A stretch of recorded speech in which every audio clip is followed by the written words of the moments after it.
사람은요, 누구의 말을 듣느냐보다 누가 말하느냐에 더 크게 영향을 받습니다. 그러니까 말의 내용도 중요하지만 그 말 뒤에 있는 이 삶의 진실성이 더 중요하다, 그런 뜻이죠. 그리고 우리는 이 사람의 마음을 기쁘게 하기보다는 하나님의 마음을 기쁘시게 하려는 그런 의지는 오직 사람이 아니라 하나님께로만 평가를 받습니다. 그러니까 빌립보와 데살로니가에서 나타난 바울의 사역은 겉으로 보기에는 실패일 수도 있습니다. 그러나 바울이 명확하게 밝히는 점은 자신의 사역이 사람들의 어떤 반응이나 판단에 근거하지 않았다라는 거예요. 그러니까 오직 하나님 앞에서 하나님의 증언을 따라 판단받는다는 겁니다. 그리고 하나님 안에서 하나님 앞에서 복음을 전하는 담대함을 얻는다는 이 바울의 주장은 그의 종말론적 관점을 통해서 더욱 강조되고 있습니다. 오늘 우리에게 주신 본문 말씀에서 사도 바울은 자신의 사역을 지금 변호하고 있습니다. 왜냐하면 그를 향해서 어떤 사람들일까요? 유대인들이, 그죠? 복음을 듣지 않으려는 그 유대인들, 그들을 향해서 이 바울 이 사람 말이야, 돈 벌려고 여기 왔다, 인기를 얻으려고 왔다, 사람을 이용했다라는 그런 비난이 있었기 때문입니다. 그러나 바울은요, 이렇게 말해요. 우리의 권면은 간사함이나 부정에서 난 것이 아니오. 우리가 너희 가운데서 유순한 자가 되어 유모가 자기 자녀를 기름과 같이 하였으니. 그는 사역을, 이 복음 전파 사역을 직업이 아니라 직업이 아니라 생명을 나누는 관계로 보았다는 거죠. 생명. 그러니까 말씀을 전한 것이 아니라 자기 자신을 그냥 온전히 내어 주었다는 얘기입니다.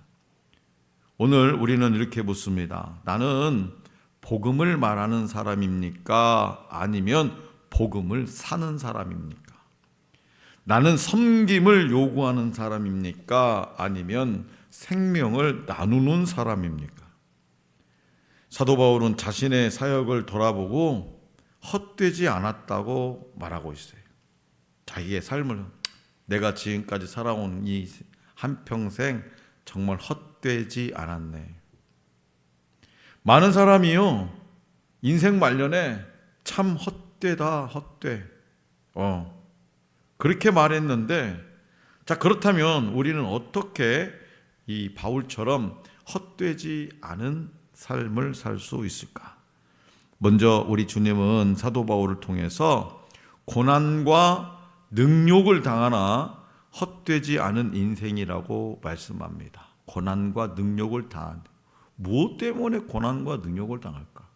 본문 말씀 1절과 2절입니다. 1절, 2절. 자, 시작. 형제들아, 우리가 너희 가운데 들어간 것이 헛되지 않은 줄을 너희가 친히 아나니. 너희가 아는 바와 같이 우리가 먼저 빌립보에서 고난과 능욕을 당하였으나 우리 하나님을 힘입어 많은 싸움 중에 하나님의 복음을 너희에게 전하였노라. 아멘. 자, 사도행전 16장에 기록된 대로 사도 바울은 빌립보에서 고난을 당했죠. 빌립보에서 사도 바울이 한 일은 뭐냐? 귀신 들린 여종을 고쳐줬어요. 그 고쳐준 게, 귀신 들린 여종을 고쳐준 거 좋은 겁니까? 나쁜 겁니까? 좋은 거잖아요. 그런데 그 주인이 뭐요? 이 무고한 바울을 고소해서 매를 맞고 감옥에 갇히죠. 이후에 바울은 바로 데살로니가에 왔습니다. 그는 데살로니가에서도 고난을 당했어요. 그러니까 계속되는 고난 속에서도 그는 담대하게 복음을 전했다는 거죠. 바울이 한 일은 뭐냐? 복음을 전하는 거예요.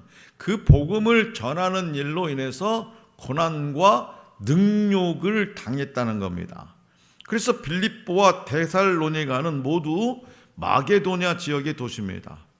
빌립보에서 고난을 당했다면 그냥 멀리 떠나고 싶은 것이 사람의 마음 아닙니까? 이 동네에서 나를 괴롭히면 멀리 떠나서 아무도 모르는 데 가서 살고 그냥 있고 싶은 생각이 있지요. 그런데요, 같은 지역이라는 거예요. 같은 지역. 예. 그러나 바울은 이 같은 지역에서 계속해서 복음을 전해요. 본문 말씀 1절에서 바울은 이런 사역이 헛되지 않았다고 말합니다. 헛되지 않았다. 그리고 본문 말씀 2절에서 바울은 빌립보에서 당한 고난과 능욕을 언급하면서 자기 사역팀이 전한 복음이 고난과 능욕까지 견디며 전할 가치가 있는 것임을 강조하고 데살로니가 교회 성도들이 접한 복음의 참됨도 강조하고 있다는 거죠. 그러니까 이 복음이라는 것은 내가 사람들에게 고난과 능욕을 당해도 당할 만한 그런 가치가 있는 거다 말이에요. 내가 매를 맞고 감옥에 갇혀고 억울하게 누명을 씌운다 할지라도 이 복음을 전하는 것은 그만큼 가치가 있는, 값어치가 있다 이 말입니다. 그래서 여기서 고난의 헬라어 프로파손테스는요, 수고하는 자들이 당하는 모든 어려움을 말해요. 모든 어려움. 네. 그리고 능욕, 이 능욕의 헬라어 휘브리스 센테스, 무슨 말이냐? 부당하고 억울하게 처벌당하는 것을 뜻해요. 능욕이라는 것은 부당하고 억울하게 처벌당하는 것. 그래서 바울과 사역팀이 이러한 처지에서도 복음을 전한 일은 자신들의 의도와 노력에 따른 것이 아니고 이렇게 고난받고 능욕을 당하면서 복음을 전한 일은, 이러한 처지 속에서도 복음을 전한 일은 자신들의 어떤 의도와 노력에 따른 것이 아니고 하나님을 힘입어서 진행한 사역이었음을 강조하면서 바울은 데살로니가 교회 성도가 붙든 이 복음의 참된 가치를 강조하고 있더라는 거죠. 다시 말해서 빌립보에서 맞고 데살로니가에서 가서도 박해를 받았지만 전혀 공허하지 않더라. 헛되지 않더라. 왜냐? 데살로니가 교인들이 바울이 전한 복음으로 인해서 신앙생활을 어떻게 하고 있었어요? 잘하고 있었기 때문이죠. 잘하고 있어요. 목회적 관점에서 저도 바울의 입장에서 보면 충분히 공감하죠. 아무리 내가 힘들고 어렵고 그 어떤 상황 속에서 목회를 하는데 이 조그마한 이 공동체지만 그래도 성도 한 사람 한 사람이 이 데살로니가 교회 성도들처럼 신앙생활을 잘 하고 있으면 나도 바울과 같은 마음일 거예요. 그래서 처칠은 중복된 곤란은 승리의 기회다라고 말했어요. 중복된 곤란은 승리의 기회다. 그러니까 바울은 중복된 고난을 받았지만, 고난을 받고 능욕을 받고 멸시를 받고 박해를 받고 계속 받지만 이 고난이 첩첩산중 같은 고난이 복음을 이길 수는 없었습니다. 그렇기 때문에 이 고난이라고 하는 것이 전도자를 힘들게 할 수는 있어도요, 복음을 이기지 못한다는 것을 기억하시기 바랍니다. 둘째로 우리 주님은 사도 바울을 통해서 하나님을 기쁘시게 하는 것이 헛되지 않은 인생이라고 말씀하세요. 자, 본문 말씀 3절에서 5절입니다. 3절에서 5절을 다시 한번 시작. 우리의 권면은 간사함이나 부정에서 난 것이 아니요 속임수로 하는 것도 아니라 오직 하나님께 옳게 여기심을 입어 복음을 위탁받았으니 우리가 이와 같은 바람은 사람을 기쁘게 하려 함이요 아니면 오직 우리 마음을 감찰하시는 하나님을 기쁘시게 하려 함이라. 너희도 알거니와 우리가 아무 때에도 아첨하는 말이나 탐심의 탈을 쓰지 아니한 것을 하나님이 증언하시느니라. 아멘. 자, 1장에서 데살로니가전서 1장에서 바울은 자신을 사도라 칭하지 않았습니다. 그 이유는 바로 데살로니가 성도들이 바울을 사도로 인정하고 있었기 때문에요. 그런데 데살로니가 성도들 중에 이 바울의 사역의 동기를 의심하는 자들이 있었더라는 거예요. 사도는 맞는데 그 마음의 동기가 다른 거짓 사역자처럼 부정하다고 오해한 겁니다. 이에 사도 바울은 4절에서 반론을 하죠.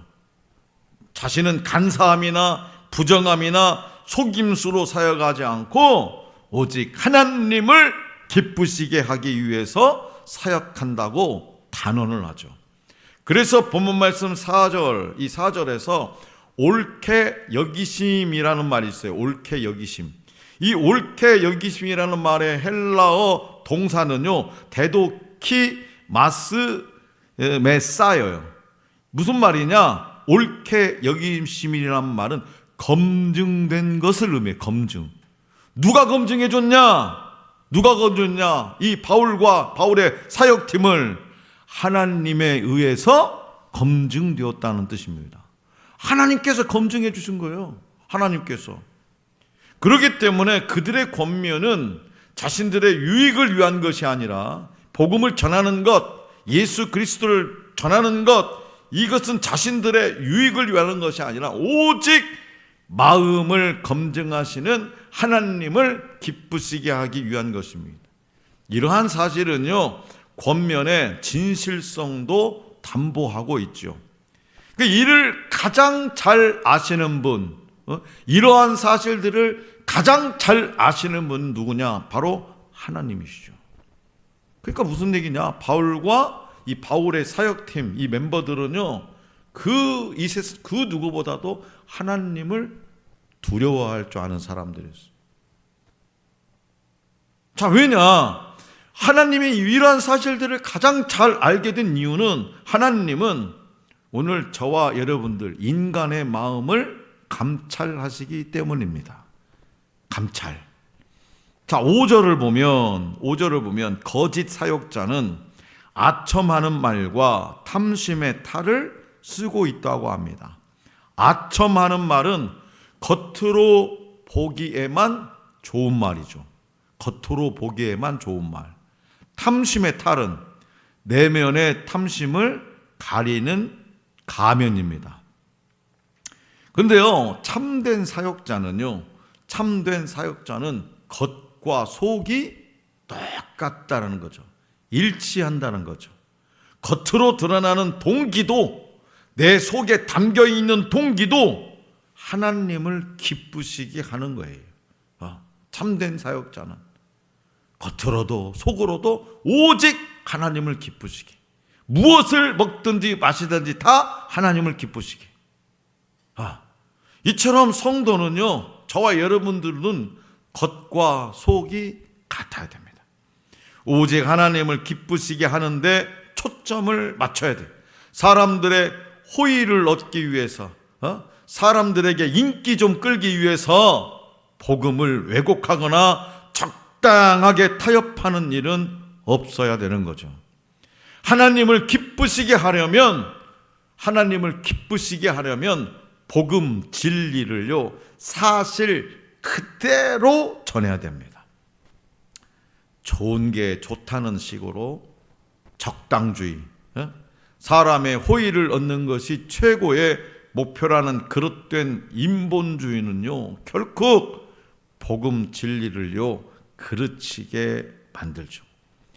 우리가 신앙으로 행하는 일들 중에 많은 부분이요, 불신자들의 눈에는요, 헛수고이고요, 불편한 일처럼 보일 수 있어요. 그러나 우리는요, 사람이 아니라 오직 하나님이 기뻐하시기에 이 일을 감당하고 있다는 것을 기억하시기 바랍니다. 마지막으로 우리 주님은 사도 바울을 통해서 유모와 같은 마음이 헛되지 않은 인생이라고 말씀하세요. 자, 본문 말씀 6절에서 9절까지를 한번 다시 한번 봐드리겠습니다. 6절에서 9절 시작. 또한 우리는 너희에게서든지 다른 이에게서든지 사람에게서는 영광을 구하지 아니하였노라. 우리는 그리스도의 사도로서 마땅히 권위를 주장할 수 있으나 도리어 너희 가운데서 유순한 자가 되어 윤모가 자기 자녀를 기름과 같이 하였으니 우리가 이같이 너희를 사모하여 하나님의 복음뿐 아니라 우리의 목숨까지도 너희에게 주기를 기뻐함은 너희가 우리의 사랑하는 자 됨이라. 형제들아, 우리의 수고와 애쓴 것을 너희가 기억하리니 너희 아무에게도 폐를 끼치지 아니하려고 밤낮으로 일하면서 너희에게 하나님의 복음을 전하였노라. 아멘. 자, 복음을 거절한 유대인들은 바울 일행을 종교 사기꾼으로 취급했을 겁니다. 종교 사기꾼. 그러나 바울은 거짓 교사 종교 사기꾼들과는 전혀 달랐어요. 종교 사기꾼들은요, 이 돈 좀 있는 사람들 앞에서 아첨하고 인기를 끌기 위해서 노력하더라는 거죠. 종교 사기꾼들, 거짓 교사들. 하지만 바울 일행은 오직 하나님을 기쁘시게 하며 사람에게서 무엇인가를 얻으려 하지 않았다는 거죠. 오히려 바울은 자기 생명까지라도 데살로니가 교회를 위해 줄 수 있다는 자세로 성도들을 사랑했습니다. 바울은 얼마든지 사도의 권위를 주장할 수 있었습니다. 그래서 교회로부터 사례비도 좀 받고 사역에 필요한 비용도 좀 선교 헌금도 받고 얼마든지 그럴 수 있었습니다. 그러나 바울은 권위를 내세우기보다도 권위 없는 자처럼 그들을 대했더라는 거죠. 7절에 기록된 대로 유모가 자기 자녀를 기름과 같이 대했다라고 말합니다. 누구를요?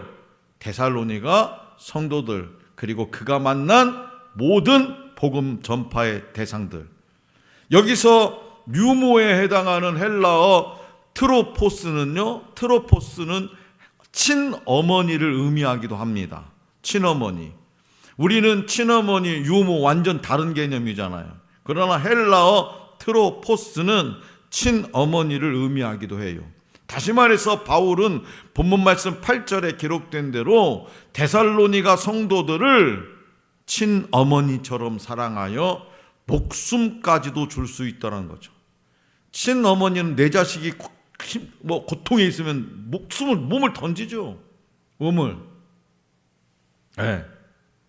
그러면서도 유모처럼 데살로니가 성도들을 존귀하게 대했다는 거예요. 유모는요, 돈 때문에 아이를 돌보는 사람이 아닙니다. 이 아이의 울음에 함께 잠을 설치고 아플 때 대신 아파하며 말 못하는 작은 숨소리까지 살피는 사람이에요. 유모의 마음은 대가를 바르지 않는 사랑이고 결과가 당장 보이지 않아도요, 포기하지 않는 인내요, 내 것을 내어 주어도 후회하지 않는 그런 헌신입니다.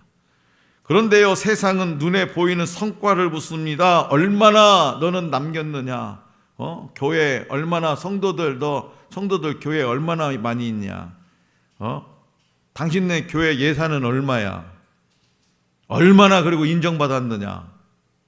그러나 하나님은 이렇게 묻습니다. 얼마나 사랑했는가? 얼마나 네 자신을 내어 주었는가? 유모의 사랑은요, 당장 티가 나지 않아요. 아이도 모를 수 있습니다. 그러나 시간이 지나면 그 사랑은 한 사람의 인생을 세우게 되죠. 바울은 복음을 전하면서 말씀만 준 것이 아니라 우리의 목숨까지도 주기를 기뻐했다고 고백하고 있어요. 말씀, 하나님의 이 복음의 메시지만 준 것이 아니라 내 목숨까지도 주기를 기뻐했다. 이런 삶은요, 결코 헛되지 않습니다. 왜냐? 사람의 마음에 심은 사랑은요, 하나님 나라에 반드시 열매 맺기 때문입니다. 유모와 같은 마음으로 살아간 인생은 조용해 보여도, 드러나지 않아 보여도 하나님 앞에서는 가장 값진 인생. 오늘 저와 여러분들에게도 친어머니처럼 사랑하면서 유모처럼 상대를 존귀하게 하는 이런 두 모습이 필요합니다. 젖먹이 아기를 기르는 양육자와 같은 마음으로 복음 전도자를 위해서 모든 것을 베풀 수 있기를 원합니다.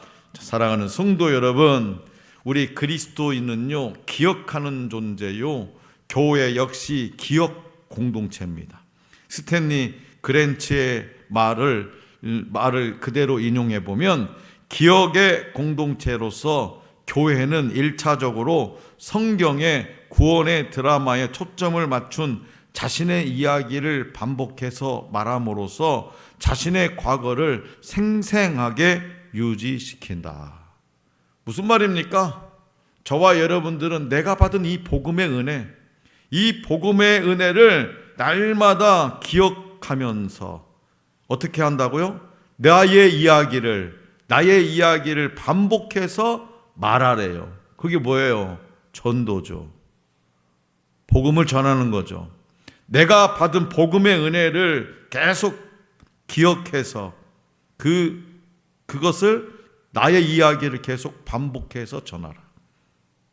하나님의 구원 사건을 기억하지 않는다면 교회는요, 더 이상 교회일 수가 없습니다.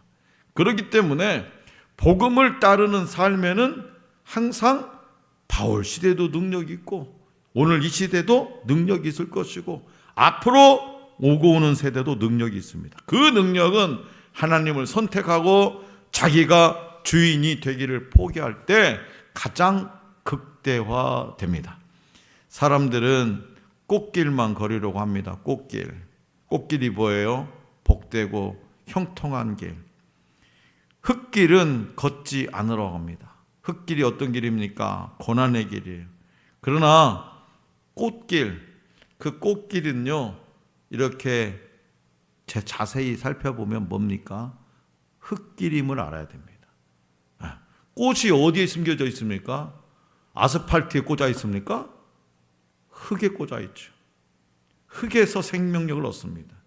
흙길 위에 꽃이 핍니다. 흙길을 걸어야 꽃길을 걷는 겁니다. 헛되지 않은 인생은 고난 중에도 복음을 전하는 인생입니다. 어려움 중에도 상대를 사랑하고 존귀하게 대하는 겁니다. 헛되지 않은 인생은 자신이 아니라 하나님을 삶의 주인으로 모시고 삶의 모든 영역을 하나님의 통치와 지배 아래 두는 자입니다. 이 사람이 바로 헛되지 않은 인생을 사는 사람입니다. 그러므로 복음을 전하다가 고난과 능욕을 당해도 우리의 인생이 결코 헛되지 않는다는 것을 마음 깊이 새겨둘 수 있기를 원합니다. 겉과 속이 같음으로 하나님을 기쁘시게 하고 친어머니처럼 사랑하면서 유모처럼 상대를 존귀하게 대함으로 전도자의 사명을 온전히 감당하는 우리 모두가 될 수 있기를 간절히 기원합니다.